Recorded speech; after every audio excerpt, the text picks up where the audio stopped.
Welcome to Legends and War, a Legends and Lore podcast coming straight to your ear canals from down under. Whether you're into casual, competitive, or narrative 40k, we've got you covered. None of us claim to be a master of the game, though between us we have quite a range of experience and we're here to talk about 40k done the Aussie way. Today, we'll be talking about Melbourne's legendary ARC 40k, a local tournament after our own hearts, which ran March 5th to 6th this year in 2022 for the first time since 2020. ARC is a little different, as it has a heavy focus on lawful and narrative forces, rewarding your painting and kit bashing skills, as well as your tactical abilities and sportsmanship, making it a well-rounded event with over 15 years in the local scene, beloved to many locals in Australia. Welcome to episode 2, gents. How was the tournament, Chris? Macca, we'll start with you. It was really good. I gotta say, Chris and I got there on Friday and set up like 30 tables. So by the time Saturday rolled around, the tournament actually started, we were completely knackered. But yeah, day one it's always a blast. You're always excited to sort of see what the missions come up with. Had some really, really good games in there. Day two, we were definitely, I don't know, I was less tired on day two than I was on day one, but yeah, you're on your feet all day, you're talking out rules, you're talking out stuff, you're meeting new people. It's an amazing experience, but I was definitely glad to have a sleep in on Monday afterwards. Oh, and good on you guys for volunteering and pitching in a bit. Got to help the community. Love that. Buzzy, how was your experience, mate? Yeah, look, I think I can speak for the rest of us and say, look, we all had an amazing time there. Personally, I met some really amazing people, had some really great games, had some games went down to the wire, some were a bit of a blowout, but all in all, it was really positive. Some really, really well-painted armies this year, I must say. Oh man, they were pretty.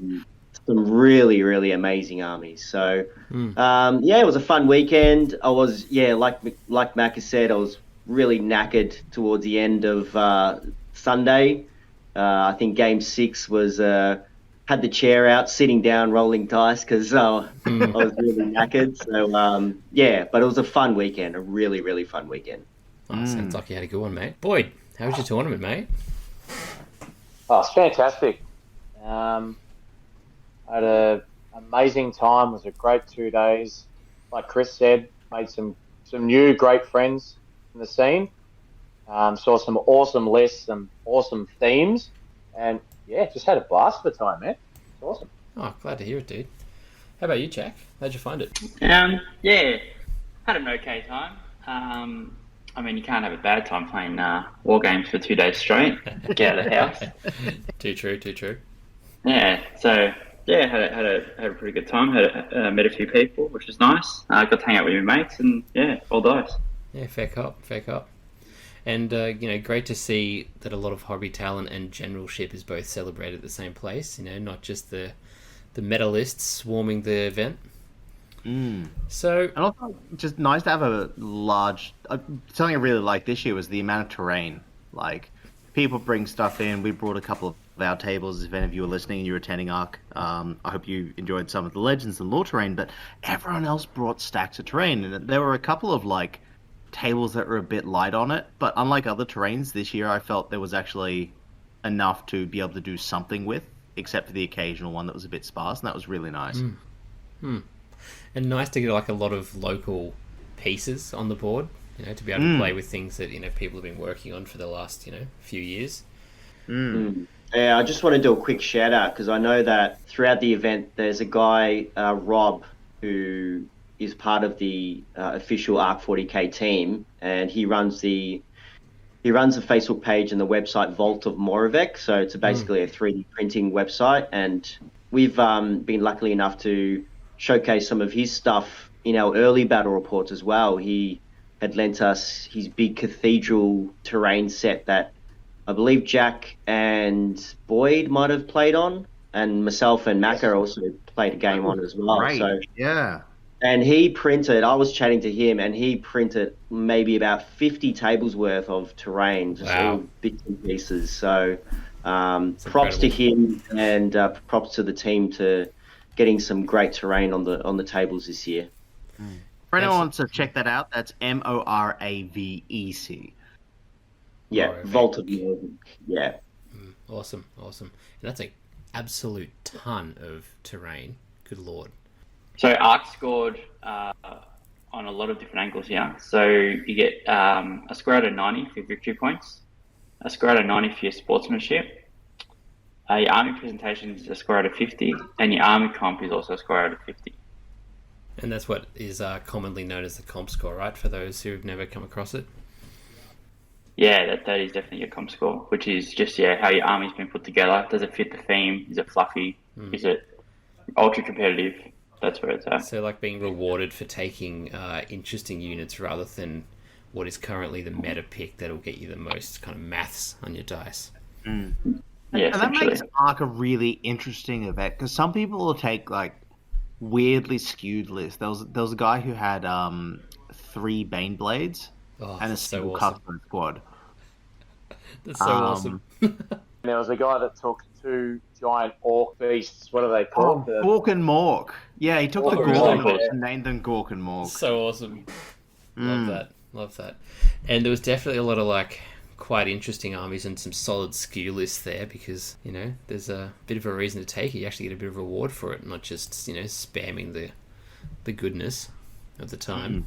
That's what I did. Yeah. Boyd got best general. Absolute legend. Woo! Taylor. Pretty happy with that. I'll insert some Yeah. applause there. No, Macca, how'd you go, mate? Okay, so the guys that run it have this particular thing that they do because he's been in the position I was in for it. So there are 127 people, and I came 13th. And podium starts at 12th, and so he was an absolute legend. He took $20 out of his wallet and he said, "This is a tradition he does at every tournament. This is for the person who got the highest score without actually winning anything." which was brilliant considering I lost 3 of my games. It was really, really close to sort of being up that end, and I was like, "Where are we at? Oh my god!" We got up to like because it was Chris and I were like in the top 20, and we were like, I wonder how far we would get. And then it's just like, you know, number after number after number, and they hadn't called our names. And then they got to 13, he called me up to the stage, and I got $20 out of it. So I'm reckoning I should frame it. Hell yeah. Private 20. And so Yeah, what'd you get, definitely. Bussy? I nabbed 17, and like McKenna, I had to turn to a few of the guys and just say, like, did I miss my name? Surely they must have called it out in the 40s or something. And but yeah, sure enough, it came up as 17, and yeah, I was pretty chuffed actually. Like McKenna, I went 3-3. Yeah, so it's just a testament to how that sort of event is structured in a way, and I think the way Jack was talking about earlier with the points, if you've got an event that has a battle score and a sportsmanship score at the same level at 90, it's just a testament to, you know, it's not really about the wins and losses necessarily. It's, you know, sure, like those wins do help, and scoring as many battle points helps as well, but there's other driving factors that can get you up in the, you know, in the top 20 or whatever it may be. So It's great to see, especially like that you won equal, you know, you had equal losses to win, so you had a bang on 50-50 ratio and you still got 17 and, you know, Macca got 13. So that really shows that like the rest of your work and your effort really paid off, and, you know, you guys must be pretty fun to play as well, you know, and that's good for everyone.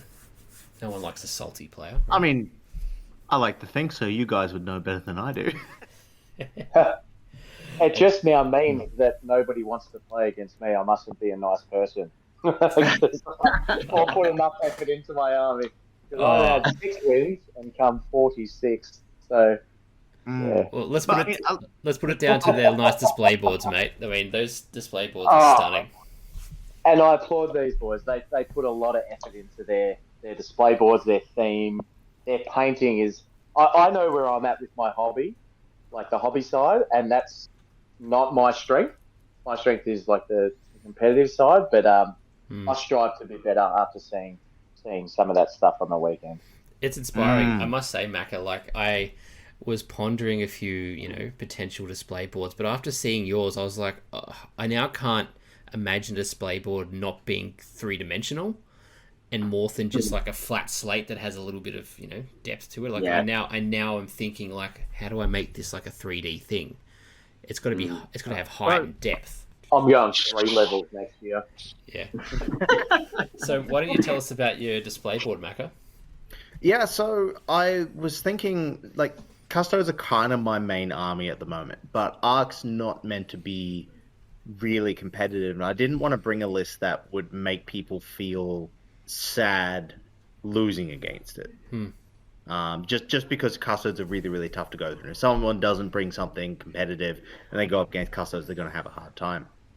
And my most painted army is the Raven Guard, and so I was thinking about, like, a normal display board, and then I was thinking like, maybe like a city in a building and use sort of laser pointers. They're actually like built into the foam underneath to then point at where the guns are, so it looks like there's like shots coming out of it. And I was just thinking, nah, that'd be annoying. But then I thought, what if I made a skyscraper sort of thing and then put the models in that? And I thought, yeah, that'd be kind of cool, and like put it on, because Bussy's got the rotating platform that we do most of the recording. I was like, what if I put it on a Lazy Susan? And so that sort of got me thinking about displaying the army from multiple angles in different ways. But a skyscraper is kind of enclosed and it's hard to get the models on and things like that. So I was just sketching stuff out, and I drew a bridge, like a wrecked bit of highway. And I've got a whole bunch of like insulation foam and other things in the garage. And I just thought, I have this idea for this bit of suspension bridge that I might be able to make up in 3 levels and maybe do a bit of a water feature underneath. And so I went to Bunnings, which is a hardware store here in Australia, and probably spent about $150 just wandering around there for an hour, seeing what things I could kind of combine to be able to put this thing together. So yeah, it's a kind of like a fallen bit of suspension bridge. It's got some side panels out the side. I made like a carved alcove in the side of it that a squad could hide in. Ended up suspending the Vanguard vets, the jump pack squad, from wires. So they're actually flying under the bridge. Stuff like that. We've got a couple of lights that we used on the show that at the last minute I was like, I should use those because they've got a sort of a slow strobe mode. To sort of bring some attention to the top and maybe grab like, attention and looks and stuff like that. But yeah, I mean, construction took 2 days. Wow. Yeah, wow. Which is really quick. Yeah, Putting it together was really quick, which was nice because I needed a new hot glue gun, so I just splurged a bit and got a better one. Good excuse. Yeah, and painting takes the longest. For sure. Cracked out the airbrush, cracked out a new spray thing that I've got here, a whole bunch of paints, a couple of new techniques and stuff like that, and it turned out real nice. So, yeah, happy with that. Worked in your favor that you picked an army that was already to a great standard, so you could just focus on the display board. And I like that Ark is rewarding you for all those effort that that's taken years to put in. Not that you just smashed out quickly, like a lot of tournaments. You're cramming to get the units in, but it doesn't matter if you made it this year or 10 years ago. You're still going to get rewarded for those efforts. It's great. Buzzy, do you want to tell us about your display board, mate? Yeah, look, so I was a bit strapped for time this year. I think generally for Ark, I try to put a lot of thought and a lot of theme and a lot of effort into display boards, because I think, my go-to award that I'm trying to chase is Player's Choice. I think it's a very worthy award and prestigious to my hobby. So I think this year, though, I was a bit strapped for time. But luckily enough, I had come across a work in progress pic that Macca had posted to our group, and it got me so inspired that I too went to Bunnings and I bought a whole heap of foam. And I didn't buy a glue gun, but I bought a whole heap of foam and some bits. And honestly, I spent about half an hour in the shed, and I looked at all the little bits and bobs that I picked up from hard rubbish off people's nature strips. And I thought, well, what could I do in a couple of days? And I just sort of, I looked at this bike cog wheel that I had, and I thought it looked a bit AdMech-y. So I had an AdMech printed logo thing, and I glued that on, and just sort of went from there, really. Yeah, had a bit of a 3D sort of looking rocky backdrop, mimicked like a underground lair or a base or a hideout, and just built that, within a day, and just sort of added layers to that, The plants and the light added so Yeah. much to that. Yeah. Well, that was a new thing that I sort of wanted to explore, which is I'm really glad I did, because it sort of added an extra dimension to it. So the lighting from the top sort of allowed the plants and the models to sort of shimmer in the lights, and it had a really great effect. So I was pretty chuffed. Pretty chuffed. Great for work, mate. It's got the a amount of solid, time that I had. mysterious vibe there. Like, Yeah, it's quite mysterious. definitely. Did you guys enjoy the 1.6k points limit for the army lists? Was it a interesting challenge, having to drop down from the 2k mark? So yeah, usually I play my Iron Warriors at 2k. I didn't find it too challenging, actually. I was quite rounded out with my points, so I just chopped and changed a few things from the 2 competitive pile, put them on the side, and still had a decent functioning army. The main thing with my army is the synergies, of my ball of destruction, and then and that adds up to about 1,000 points. And then I can just pitter patter with 600 points, and I was good. Yeah, great. How about you, Jack? Yeah, I actually really enjoyed it. I obviously as well usually play at 2,000 points, but 1.6 wasn't too bad. I ran an infantry list, so I just had a few bodies in the field, and And probably less bodies than you would have at a 2k list, just 400 points does add up. It's it another definitely 2 does add scores. up. Yeah. But not bad, alright.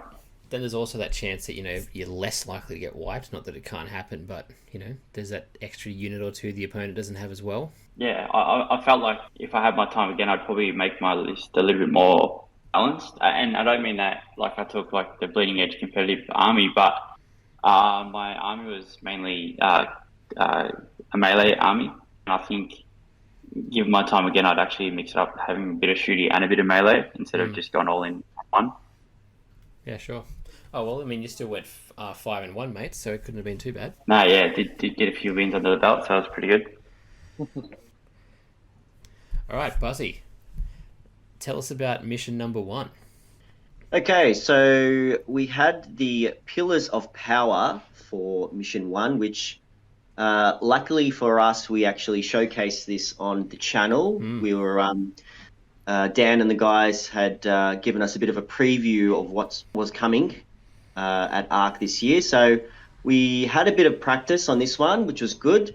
So if I just read out the mission itself, so the primary objective was protect your pillars. And so starting the second battle round, you score the following at the end of your command phase. So if you had 1 pillar standing, you scored 5 victory points. And if you had 2 standing, you scored an additional 5 victory points. And then if you had more pillars standing than your opponent, you scored an additional 5 victory points. So effectively, each player had 3 pillars. And deployment was sort of a quarters from the short edge corners. Yeah, short edge corners. Each mission had a special sort of arc secondary, which all players had to take, which was really interesting. For this one, it was called Destroy Them, and it was an end of game action. So one of your units, except aircraft, can attempt to complete this action at the end of the movement phase when it was 3 inches, within 3 inches of an enemy pillar. So the action completed at the end of your next command phase. So effectively, if you just had one of your units, which was really interesting because it said one of your units, so it could have been any elites, any heavy unit, not just infantry. So, and I think I'm pretty sure that was across the board for every mission, which was really interesting. That's great. Yeah. So, nice, and you just scored. Yeah, and so at the end of the battle, depending on how many pillars you destroyed of your opponents, you scored 4, 9, or 15 victory points for that secondary. So really fun one. It kind of forced you to make that decision of whether to push hard to destroy your opponent's pillars or maybe have a balance of, keeping a few units back to protect some of yours, or to maybe screen out some of your opponents dropping in behind to destroy them. So, yeah, it was a really interesting one, really fun. And I played a guy, Kieran, I've forgotten his last name, really, really great guy. He was playing a Blood Angels successor chapter. And funnily enough, we lived in the same suburb. Oh, really? we actually go to the same gaming group, Axes and Ales. So, and it was the first time I'd met him. And we had a really fantastic game. I believe from memory it was 69-64 at the end, my way. Tight. So yeah, it's a really great game, really fun mission, and it was a great start to the event. Yeah, fantastic. Sounds like you had a good game. And for those watching along at home or on YouTube, if you look up to the screen, you'll be able to see the map. I'm sure Chris has sorted one out so you can have a look at it. I'd say these missions as well are really interesting things to play, that if you've played a lot of the ISD, you've played a lot of Knackman and the general competitive stuff, having these weird sideways ones might actually make you think differently in how you use your army as well. Yeah, for sure. Who did you play against Mission 1, Macca? I'm trying to remember everyone's names. I think it was Hoy, it was his first tournament, actually. And so he hasn't been playing very long, and it was just really nice to kind of like walk him through things he could do differently throughout the game, because he, occasionally be like, no, hang on, you should do this to try and get more benefit, because like I've got way more experience in the game than he does. So like I was pretty sure I'd be able to get a strong win out of it, but it was really neat afterwards to be able to talk about like, hey, instead of doing this thing with banners where you've got units, because he was playing demons, that can kind of get hosed off the board really quickly because they're not that durable. But he's got a lot of movement and he can teleport around and stuff like that. So doing something like engage would actually score better for him. It's just really, really nice guy, really, really neat, new and interested in everything that's going on. He was just rad. Yeah, awesome. And how about you, Boyd? Who did you play round 1? I believe his name was Adam Nash, and he was running Space Wolves. Yeah. And how did you go that game? Was it the pillars challenging for you, or did you manage to drop them successfully? So with the pillars, I think by the end of turn 2, most of his army had disappeared from the board. Oh no. Yes, like Chris's opponent, he was saying that it was his first tournament. So yeah, there was a again. So Jack, who'd you come up against Mission 1? So my Mission 1 opponent was a Sister Battles player, actually. He'd only recently got into 40k. He'd been playing Age of Sigmar for quite a while, but only was new to 40k. So was an interesting game. It got up, but we didn't get through too many turns because he was still learning most of his army. So it was a bit of a slower game, but it was all good nonetheless. Did you find the pillars easy to pull down, or was it a bit rough? No, we never got there. I ended in the middle of the field, and that was kind of it. Because we only got to turn 3, so... Sure, it is quite a way to run, like all the way over the other side to go and grab theirs. It's not easy. No. All right, Jack, why don't you take us through mission number 2, mate?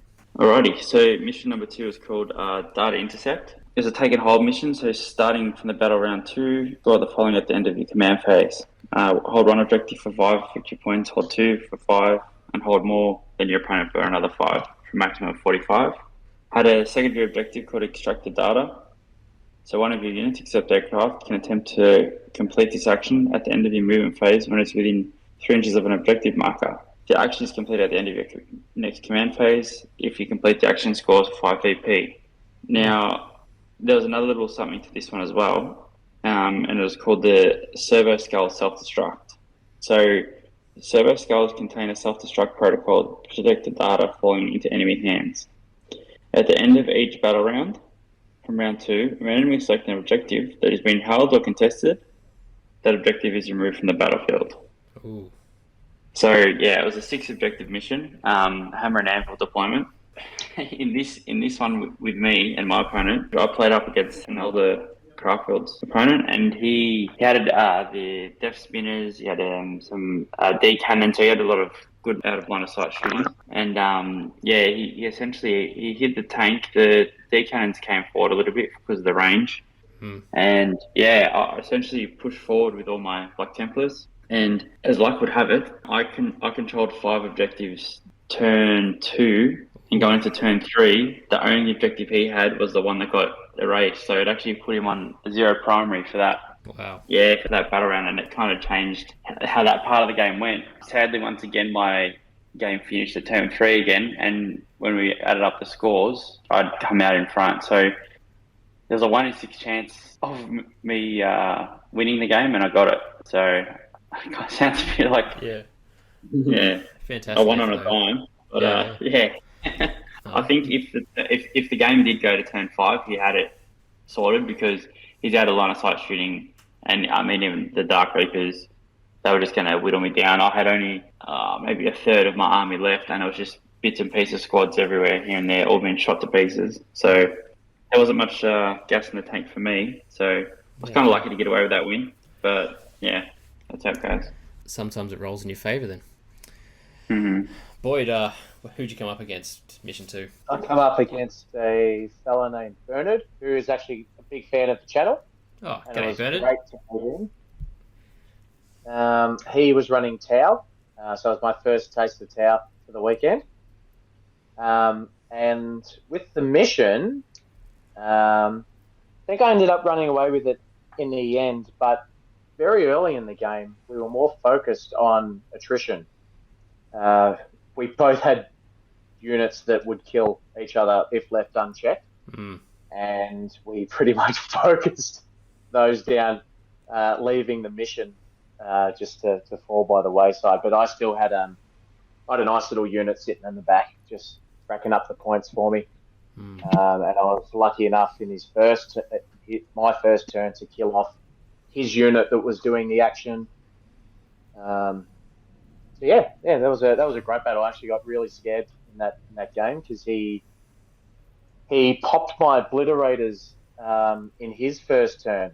So I was lucky enough to shoot with him, but then I thought that he didn't have enough firepower to get through my cultists using the cannon fodder stratagem, but I was wrong. Oh no! those towers shoot. They shoot so well, and mate, it's all they do. My obliterators are gone. Yes, all they really do, mate. Buzzy, how was Mission 2? Mission 2. I didn't actually play much of Mission 2 because I literally had about 45% of my army wiped out by a single Castellan Knight in the first turn. Gross. So, which is fine, sometimes you have interesting matchups. Unfortunately for me, I was on the wrong end of that matchup. So a lovely guy, I can't remember the guy's name, but he played his Imperial Knights really, really well. From memory, I think he played them as free blades. And I've never sort of dabbled in Knights, so I wasn't too... Obviously, I know how deadly they are, but I wasn't aware how they could be buffed. And pre-game, he was sort of rolling for each knight, and each D6 was giving each unit a specific buff. Unfortunately for me, he had rolled a buff for his big Castellan Knight to get a +1 ballistic skill. So, no. And then we had the roll off, and he managed to get first turn. And that Castellan Knight took out my flyer, took out my Las Chicken Walker, took out 1.5 Castellan robots, took out all my Cerberus raiders. All from one night. So I wasn't actually too concerned about the mission. After that, I just sort of wanted to get a bit of payback on his knight. Did you get it? So, I got it down. It started with like 22 wounds or something. I still managed to get it down to 3 wounds, even though all my las cannons had been completely wiped off the table. So I'd put the old termite drill and my remaining Castellan robots with the fists into it. So, but yeah, look, it was a fun game, and unfortunately, a bit of a first turn sort of game at some times. So, yeah, it was still fun. It was still okay. Yeah, Macca. excellent. Macca. Oh boy. Round 2 was a whole thing for me. I lasted 17 minutes. Oh, No no. table. Is that the longest you've lasted, mate? It was up against a Emperor's Chosen Custodes shooting list. So he had a Telemon with the double cannons. He had the Annihilator grav tank. He had 2 squads of the jet bikes with the salvo launchers. A couple of the Sagittarium guard, I think, and some normal guard. It was pretty light on terrain on that particular table, and since this particular one was like, try and hold more stuff, I knew he could just hose me off the board. So I kind of had to gamble on getting first turn. And sort of push forward to try and score some early points before I was kind of obliterated. But unfortunately, he got first turn, and I probably lost about half my army in the first turn. Before I got first turn, actually. He spiked really high. He rolled 26 damage. Oh, Missiles against my Redemptor and popped that, and popped the Invictor, and hosed half the Vanguard squad and most of the aggressors, and half of a Intercessor squad. I was just like, yeah, I'm going to score horribly. So damn. I think I got like 12 points and he got 90. Oh, so, mate. yeah, that was a brutal. really brutal, rough matchup. And it's actually the first game against Emperor's Champions. I didn't realize that every single unit got to reroll a hit or a wound. Really? Yeah, so I can Chosen? like Emperor's Chosen. Sorry, Yeah, Emperor's Chosen. Which basically that's what you'd be spending half of your CP on as a Custodes player, and you get it for free. So, yeah, 2 was rough. Yeah, that is rough, dude. All right, moving on to 3. So, Macca, take us through mission 3, mate. All right, usually they've got a weird sort of skewy mission at every arc. Last time we played, it was your warlord gets taken off the battlefield and you have to rescue them, which was okay. Worst mission ever. Yeah, especially if you've got someone like Mortarion as your warlord. No. And so like 500 points worth of warlord just disappears. It's devastating. So I'd say this was probably their weird skew one. So in this particular case, this one was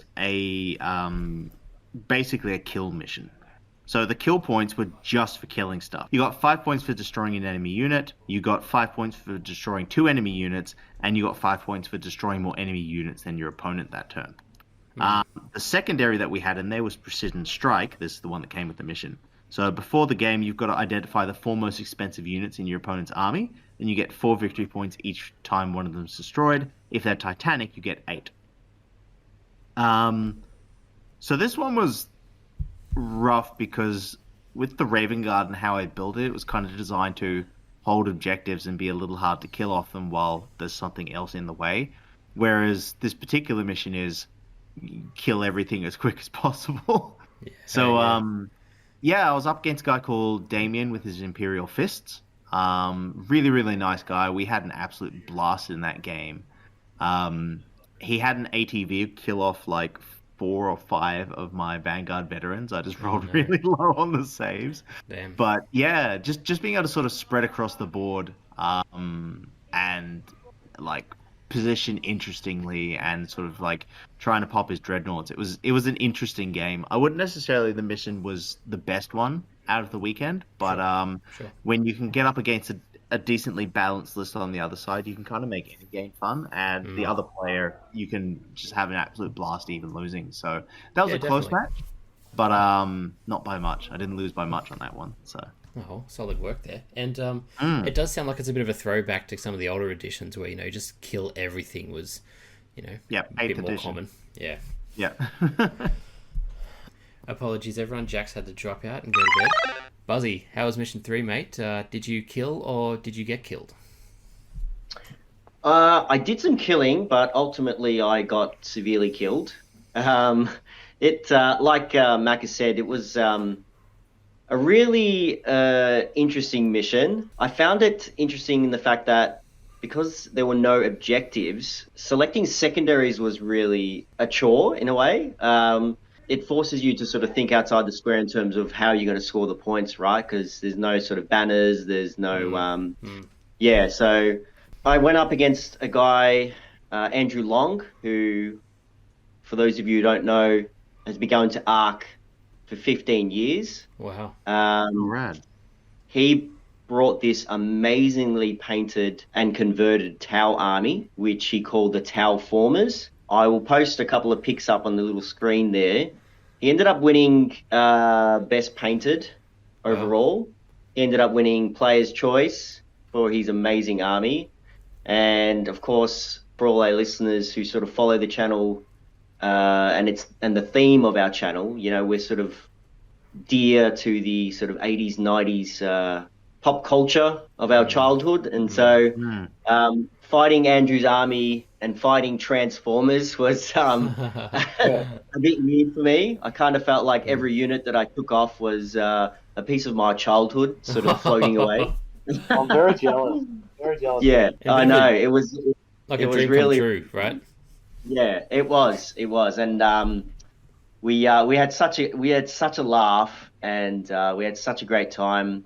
I made the mistake of going a bit too hard early and killing a few of his units off in turn one. I guess my initial intention was to sort of just lightly spray them with some bullets and sort of pick off, you know, a 3 or 4 model in a 5-man squad, hoping that, you know, in turn 2 I could take advantage of those scoring opportunities, because I was lucky to get first turn on that one. So, so a few missed opportunities with scoring there, but ultimately we had a great game, and he had a Storm Surge and all these other little things running around and just blew me off the table, really. So, yeah, great game, great fun mission.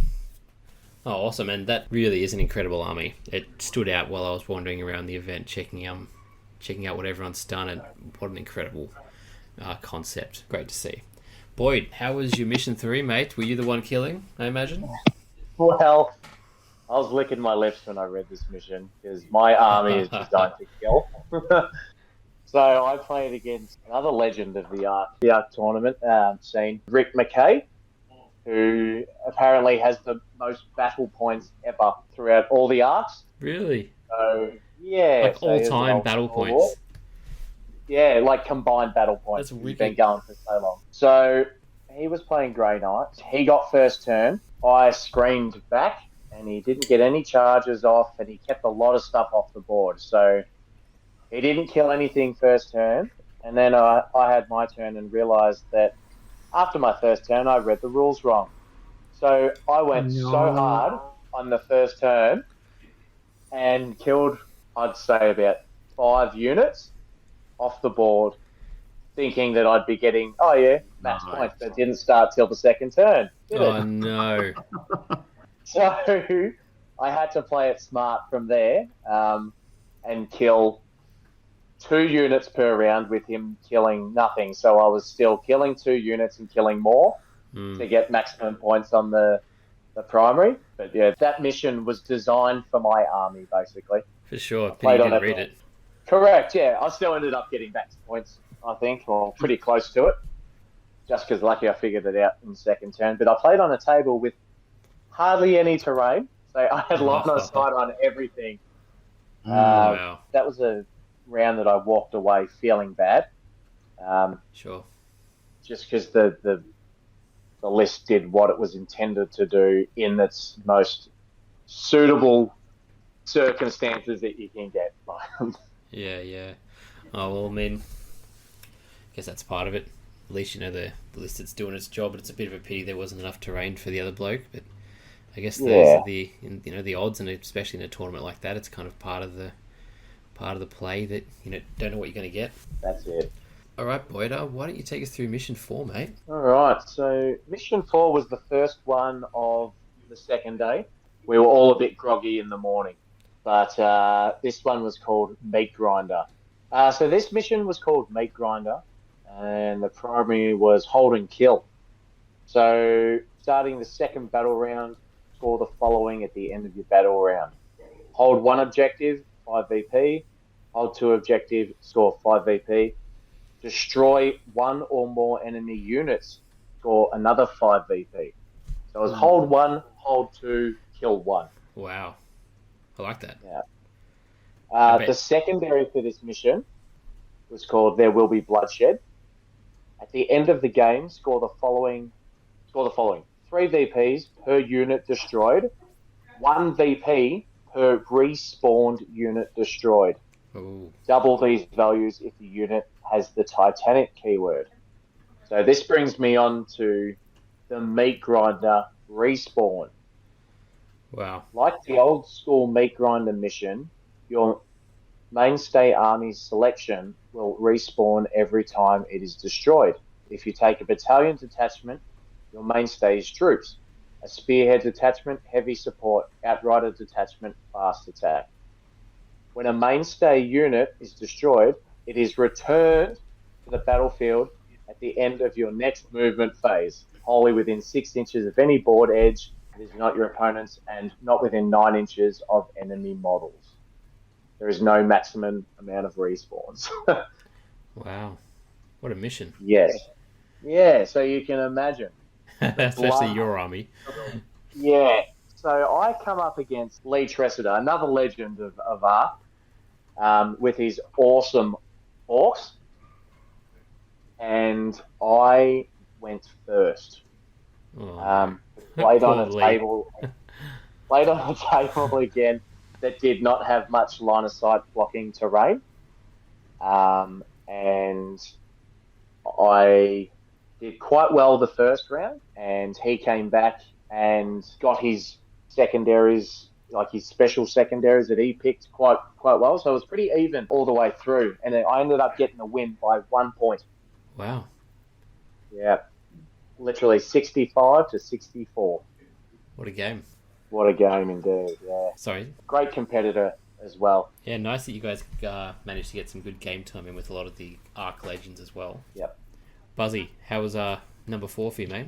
Yeah, so similar to Boyd, I had a pretty close game points-wise. Didn't score as many points as Boyd, unfortunately, that turn. So I played a guy called Tim. He was rolling around with his Deathwatch army, very nicely painted.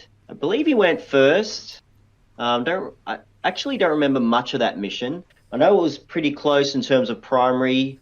I think he had maxed it out at 45, at me at 40. And I think what got him over the line was he had taken behind enemy lines, and he had a lot of bike units. He had some of the Vanguard vets, and he also had a drop pod that he sort of had planted in my back half of the board and was continually scoring those points. I unfortunately had fluffed a few dice rolls and some charges and didn't really do much. You know, the las cannons from my heavies weren't doing their bit, so yeah, I just had a bit of a tough one on the dice rolls, unfortunately, for that one, but still managed to keep scoring, but couldn't get over the line on that one. Oh, that's a pity, mate. Maybe we'll have to play it again, see if you can get better luck next time. Macca, how'd you go, mate? This game was fascinating. We had a perfect draw at 74 points at the end. Oh, that's great. The Wow. mission type was really interesting. I actually kind of liked the mix between hold 1, hold 2, and kill. That was really interesting.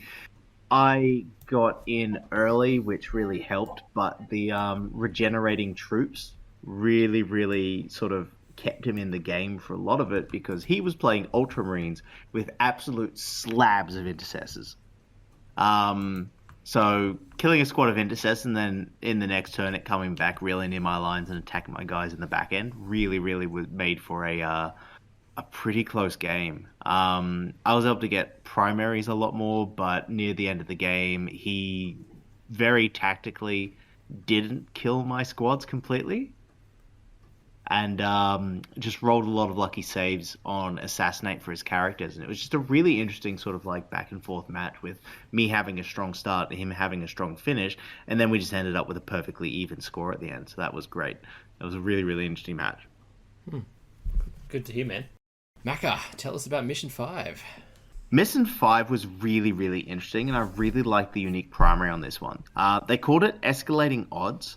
Basically, it gets harder to score primary points the longer the game goes on. So at the beginning, you've just got to hold one objective for 5, two objectives for 5, and more. But then for Battle Round 3, it's 2 and 3. And then for Battle Round 4, it's 3 and 4 objectives. And for Battle Round 5, you're only scoring 15 points if you hold all 4 objectives. Oh, wow. So the way to get smaller sets of points decreases. And that made for a really interesting game because sometimes you'll just absolutely max out your primary in the first 2 rounds of the game almost. And then you can just get little scatter bits. Whereas in this one, you really want to have things surviving to be able to get those points later on in the game. Because if you don't, you're not going to actually be able to score any of those late game primaries. It was the quarter deployment. So split up. And the secondary was called Quartermaster, which is you get 4 victory points if you have 0 enemy units wholly within your deployment zone at the end of your turn. So you've just got to keep the enemy out. Yeah. That's an interesting setup and mission. So I was against another Custodes list for this one. Lucky boy. Yeah, in this particular case, it was Shadow Keepers. And so he had Trajan, he had a Bike Captain, and then he had 2 Telemons and 2 Palace Grav Tanks and a bunch of gun guys sitting around. But my army was a really interesting counter to his one in this because I've got a lot of infiltrators and deep striking with the Raven Guards. I was able to get on 3 objectives straight out the gate at the beginning of the game. And because of the way because I got first turn and was able to just chuck a couple of guys into his line, even though he'd get points for killing them. The thing is, I kept him pinned in that corner basically the entire game, which is really surprising. Yeah, and so that worked out really well. He wasn't able to get, I tried to kill his bikes early. He wasn't able to get anyone out of those zones. And, the Telemon survived and other things survived, but it didn't matter because I was the one holding the objectives for most of it. And then in the later game, he just wasn't able to get out far enough to get it. So yeah, it was a really good sport about it. We had a great time. It was an absolute slugfest. Just a really, really interesting sort of matchup on a really interesting mission. So if you're ever looking for one to play at home or at the club with your friends, I'd actually really suggest having a look at Escalating Odds and giving it a go. It's just a really interesting way to sort of control your opponent compared to just scoring for yourself. Yeah, awesome. And I imagine you picked up the win for that one? Yeah, pretty hard. I think just because he wasn't able to really score more than 5 or 10 points on primary, he scored high on his secondaries, but I absolutely, kind of cascaded with the primaries just because I was able to be there first. Yeah, for sure. And if anyone does want to play it at home, I'm sure we've got it up above there for you to jot down and steal for later. Boyd, how was Mission 5, man? I enjoyed Mission 5 as well. It's a great mission to play. I come up against Dirk, and he was running Tau as my second Tau opponent. He had quite a spicy list, and it got me scared. He was running that, is it Borkhan, I believe? Yep. So I was very worried that he was going to turn off my invuns, and my whole basis to keep things alive is my invun and increasing my invun with the Master of Possession. So the mission went on. I got first turn again. Had a great opening alpha strike, and I think turn 3, well, I started turn 3, he had nothing on the board, so just overran in the end. You outshot the Tau, mate. That's quite an achievement. I did, yeah. So he had 2 broadsides, Riptide, 4 crisis suits and a commander, some breaches, some fire warriors, and 2 devilfish. Yeah. But first round it really set up the game for me, killing, because he was able to move before the game started, and he come out and he went straight in my kill zone and killed the breaches because I know how devastating they can be. So I got rid of that and got his Riptide right down and killed the 2 broadsides, and that eased the pressure off me, and I was just able to overrun the board and got the win quite comfortably. Solid effort once again, man. Buzzy, how was number 5 for you? Yeah, loved this mission, mate. Played a legend called Josh, who was running Necrons. So, really interesting matchup. luckily got off first turn, and I guess I just used my board control on this one just to spread out my units to just not only to put pressure on, but also to just try and roadblock him from getting into my deployment zone and getting that quartermaster secondary. I managed to sort of spread out a few units enough so that when he tried to teleport his big blob of 20 warriors, it sort of forced him to sort of put him back almost in his own deployment zone, but he ultimately sort of put him back in the sort of center of the table. And towards the later turns of the game, they just sort of got shot off by my rangers. So I just had my rangers perched up on this piece of terrain on a 2+ save. And I just sort of every turn just knocked off a key unit here and there. Yeah, so he had a Doomstalker that unfortunately he fluffed on a few of his rolls in the shooting phase, and he then had a big scary drill up in his face and slowly took away all his key units, and I just ran away with it in the end. Oh, great effort, mate. Sounds like a fun mission. Maybe we need to put one on the channel soon. Definitely. Why don't you tell us about Mission 6? Oh, King of the Hill. Yeah, so King of the Hill was the last mission for the event. The primary objective was hold the center. So starting the second battle round, you score the following at the end of your command phase. If you had a unit within 3 inches of the center, you scored 5. If you had 2 units, you scored an additional 5. And if you had no enemy units within it, you scored an additional 5. So another really interesting one, being one sort of central objective. It was interesting to pick secondaries on this one as well. The event, the ARC secondary objective was plant a flag, which was an action. So one of your units, except aircraft, can attempt to complete the action at the end of the movement phase. Basically just, planting a flag. As long as you were within 3 inches of the marker, you could do the action and then score the points on the following command phase. So I went up against an absolute boss called Ken, another 13, 14 year veteran. He brought along his demons. He had a Lord of Change. He had Be'lakor. He had a whole heap of Griblies that I've never sort of seen before. He had a whole heap of pink horrors. He had blue horrors. He had these other demons that were like flamers. He had, of course, Be'lakor and the Lord of Change. I went first again, which was good for me. Oh, luck's on your side this weekend, mate. I know. So day 2 was actually really good for me on the tabletop. So again, similar to the previous mission, just sort of I roadblocked him quite heavily. So I popped up my drill almost in his deployment zone along with my robots and just sort of fed him units. So I killed a key unit every turn, and he was just forced to just deal with what was in his front lines, and he got through it in the end. You know, Be'lakor ended up taking out the drill, all the robots, but towards the end of the game, I had knocked off Be'lakor and sort of run away at the points a bit. So, but he was great. He was really chilled. It was game 6 on day 2. We were both knackered. So we just sat down, we just had a yarn, we rolled some dice, and we had lots of fun. Oh, what a great game, man. And that really does sound like another fun mission. Macca, how was King of the Hill for you? It was an absolute slog. I was up against Necrons. He had a really, really neat and interesting list. It was melee. It was 2 slabs of 3 wraiths. He had a slab of the sword and board guard. He had the relentless expansionist trait, which allows him to move 6 inches before the game starts. I had some stuff which allowed me to move before the game starts, and we were both just trying to fight for the center of the table. He whiffed his first turn really hard.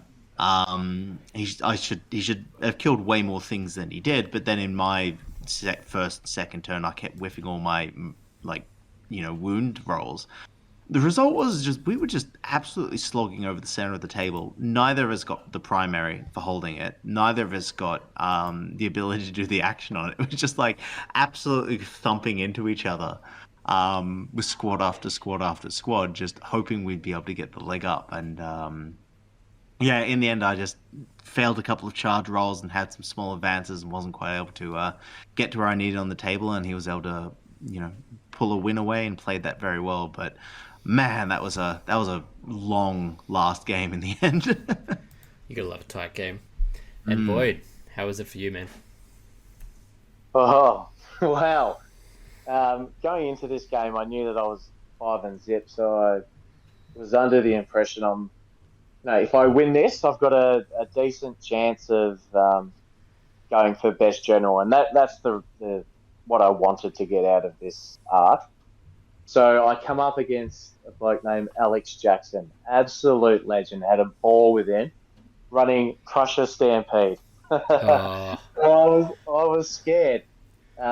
His list had 2 Scythe Hierodules, the Flying Hive Tyrant that ignores inbuns, Swarm Lord, Malanthrope, 6 Hive Guard, and Warriors. So I was hoping to get first turn to drop my Dreadclaw in and blow some stuff away, but he did. He got first turn. He got to redeploy.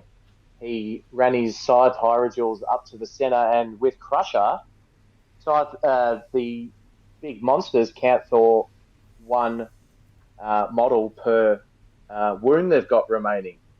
Then he chucked on Obsec on that as well, and he had 2 Scythe Hierodules with 18 wounds each. One had a 4-up Invuln and a 5-up Feel No Pain, and it was -1 to hit with the Malanthrope around.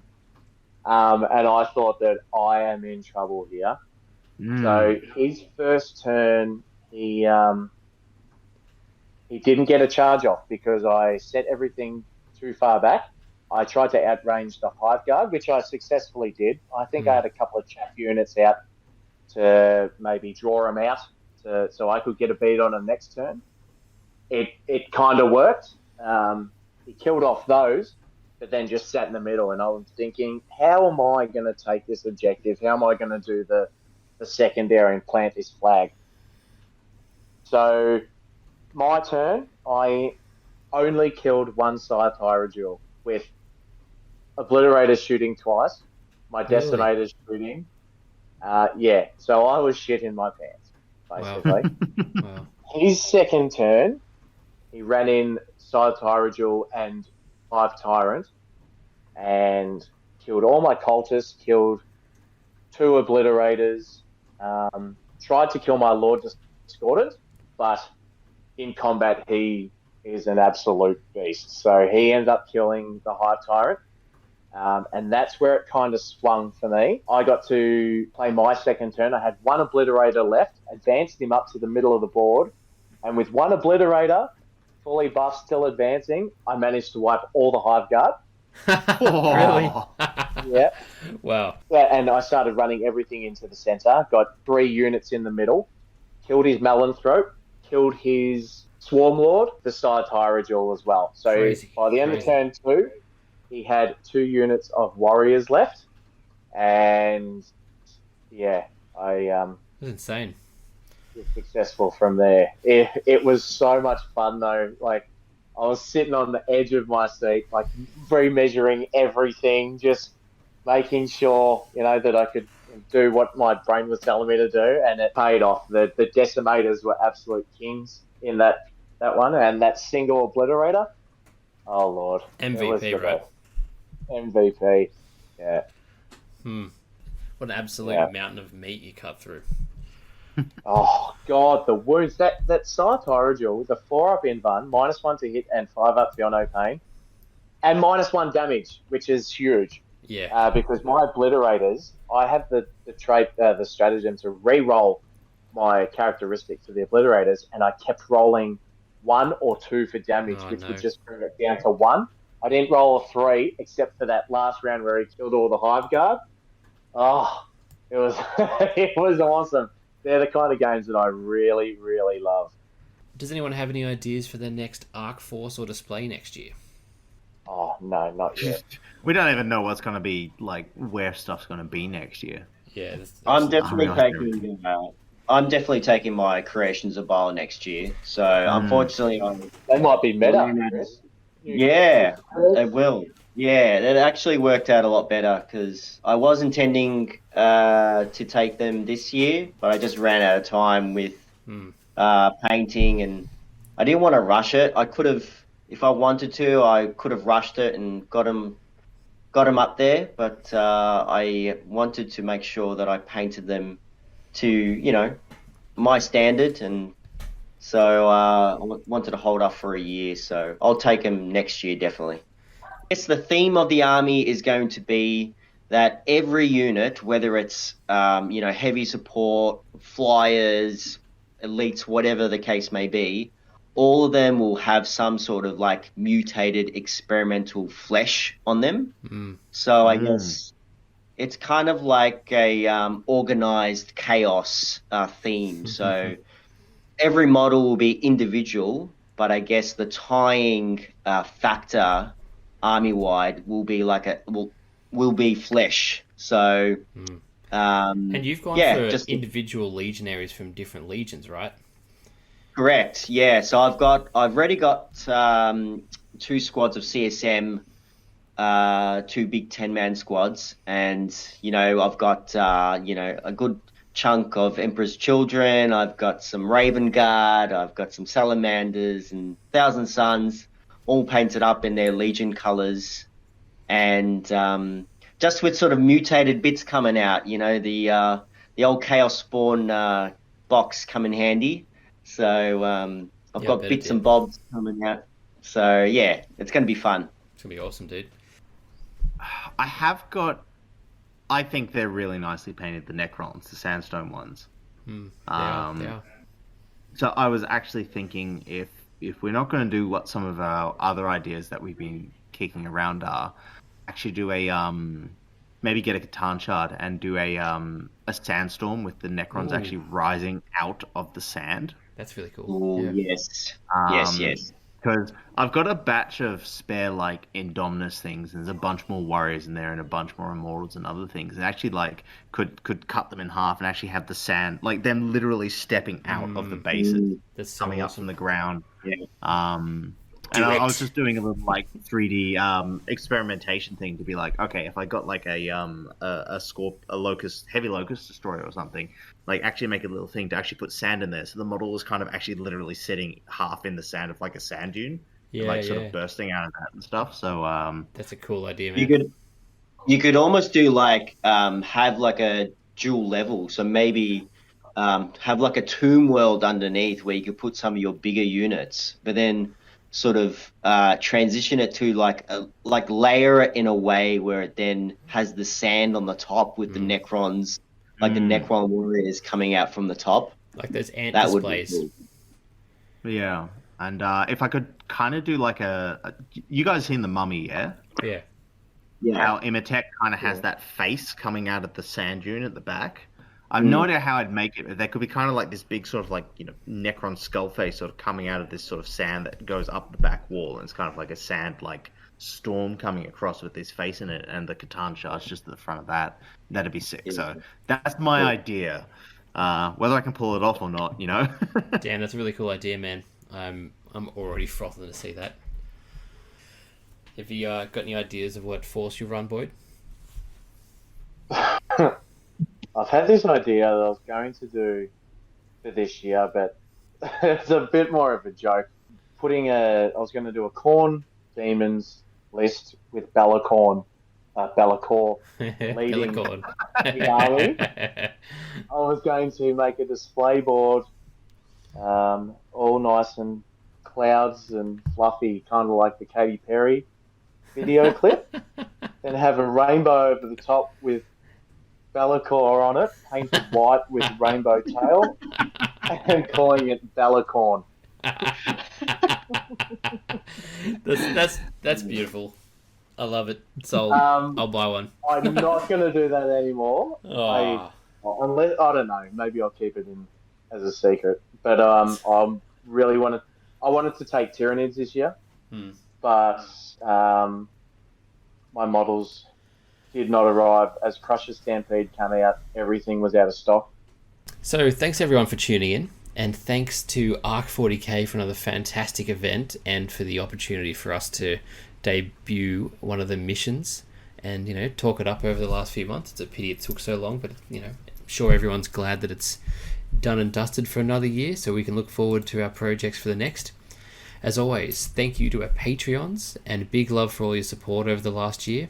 We've just recently clocked 3K subs on YouTube, and we couldn't be more grateful. So thank you all for your love. If you enjoy our content, please subscribe on YouTube, join us on Discord, and follow us on Instagram. We're all keen to talk 40K, so throw us a cheeky sub, and come and check out our battle reports. Join us on Patreon if you really love it. We really appreciate it. Yeah, thanks guys. You've helped make the show happen. It's rad. Absolutely. Podcasts are new to us, so we definitely love your feedback and comments in any of our socials. Thanks again to our sponsor, Gap Games, who have been a great support for the last few months. We can't wait to show you a little project we're working on with them. And so keen. Oh, so keen. And to Game Mat EU, who've provided us some battle mats and terrain for our battle reports. Last of all, thanks to you for listening. Chris, Macca, Boyd, and Jack in Spirit, thanks for joining me, gents, and say goodnight. All right, Thanks, good night, guys. mate. Good night, Cheers. everyone. Thanks for having us. And good gaming. Yeah, until next time, keep the good dice rolling. We've been Legends and Lore. Bye-bye.